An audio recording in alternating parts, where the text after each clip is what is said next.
بہرحال ایران کا جو پرخچے اڑے ہیں، بادشاہت ختم ہوئی ہے، اس کا وار آیا ہے حضرت عمر پر۔ یہ چونکہ ہوا حضرت عمر کے ہاتھوں، لہذا ایرانیوں کے نزدیک مبغوض ترین شخص حضرت عمر، اور حضرت عمر سے نفرت ان کی جبلت کے اندر ہے، ان کے جینز میں ہے۔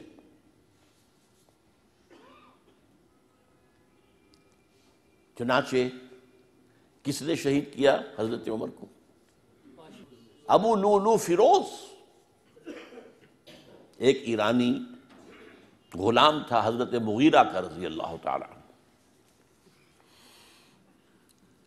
اس نے آ کر حضرت عمر سے شکایت کی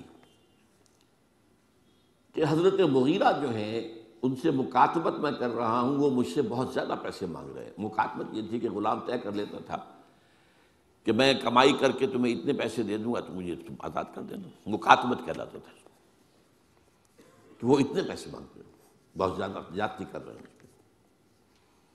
حضرت عمر نے پوچھا کہ تم کیا کیا کام جانتے ہو؟ اس نے گنوایا، میں یہ بھی جانتا ہوں، یہ بھی جانتا ہوں، یہ بھی جانتا ہوں، میں ترخان بھی ہوں، میں فلاں بھی ہوں، میں چکیے بھی بناتا ہوں، میں یہ بھی کرتا ہوں۔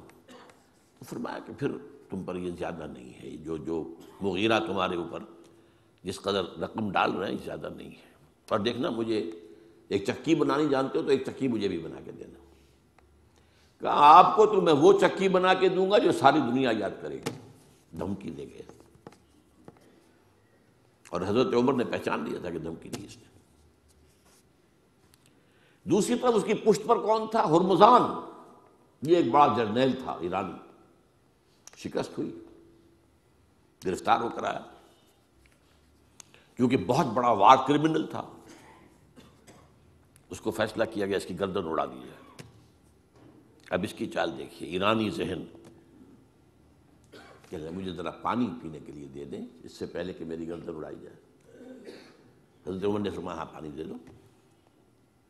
اب پانی کا کٹورا ہاتھ میں لے کہتا ہے دیکھیے مجھے ضمانت دیجیے جب تک میں یہ پانی نہ پی لوں مجھے قتل نہیں کریں گے۔ کہ ہاں ٹھیک ہے، جب تک تم یہ پانی نہیں پی لو گے تو میں قتل نہیں کیا۔ وہ کٹورا پھینک دیا پانی کا، کرو کا قتل مجھے کیسے کرتے ہو؟ تو یہ پانی تو میں نے نہیں پیا۔ چھوڑنا پڑ گیا اس کو، زبان کی بات تھی۔ وہ تھا اس کی پشت پر ابو لولو فیروز، اور ابو لولو فیروز کے اب بھی اس کے جیسے ائمہ اہل بیت کے اہل تشیع جو ہیں وہ ان کے مقبروں کی صریح بناتے ہیں، اس کے اوپر جالیاں، اس طرح اس کا ہے، اور حضرت ابو لولو فیروز کا حلقہ ہے، وہ قاتل عمر ہے رضی اللہ تعالیٰ۔ تو سمجھ رہے اس بات کو؟ جو بھی اگریوڈ تھے وہیں سے کاؤنٹر اٹیک آنا تھا نا۔ اب آئیے یہود کی طرف۔ ظاہر بات ہے کہ جزیرہ نما عرب سے یہودیت کا خاتمہ ہو گیا۔ اس کے بعد مجھے اکثر اس معاملے میں یاد آ جایا کرتی ہے ایک پکچر کبھی کسی زمانے میں دیکھی تھی، ہیلن آف ٹرائے۔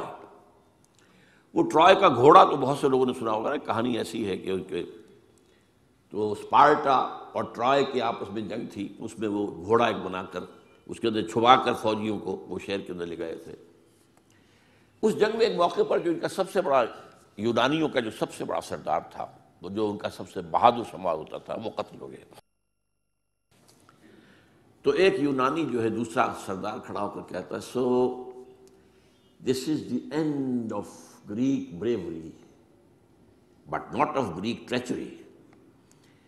یہ یونانیوں کی بہادری کا تو خاتمہ ہو گیا اس شخص کی موت کے ساتھ، یونانیوں کی عیاری تو ختم نہیں ہوئی نا۔ تب اس نے پھر یہ پہلے تو پسپائی کروا لی، سب کے سب چلے گئے۔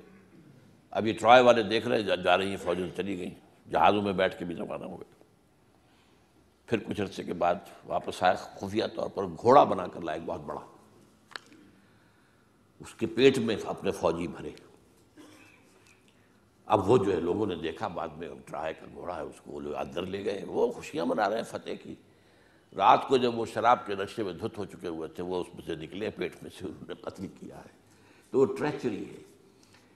تو یہودیوں کی بریوری تو ختم ہو گئی جب کہ خیبر فتح ہو گیا اور وہاں کے بڑے بڑے قلعے حضرت علی رضی اللہ تعالیٰ عنہ کے دست مبارک سے، اور ان کا بہت بڑا مرحب، بہت بڑا سردار، بہت بڑا طاقتور، وہ قتل ہوا حضرت علی کے ہاتھوں رضی اللہ تعالیٰ عنہ۔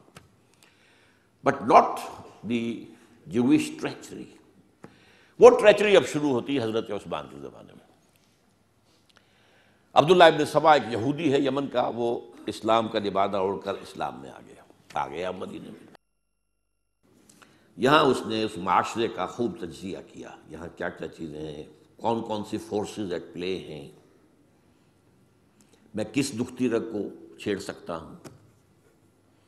میں نے محسوس کیا کہ بنو ہاشم اور بنو امیہ کی بڑی پرانی جو ہے چپقلش اور مسابقت، ایک طرح کا مقابلہ قریش کے ان دو بڑے گھرانوں کے اندر، یہ ان کی ہڈیوں کے اندر ہے، اس کو اٹھایا۔ اب عجیب بات اصل میں یہ ہے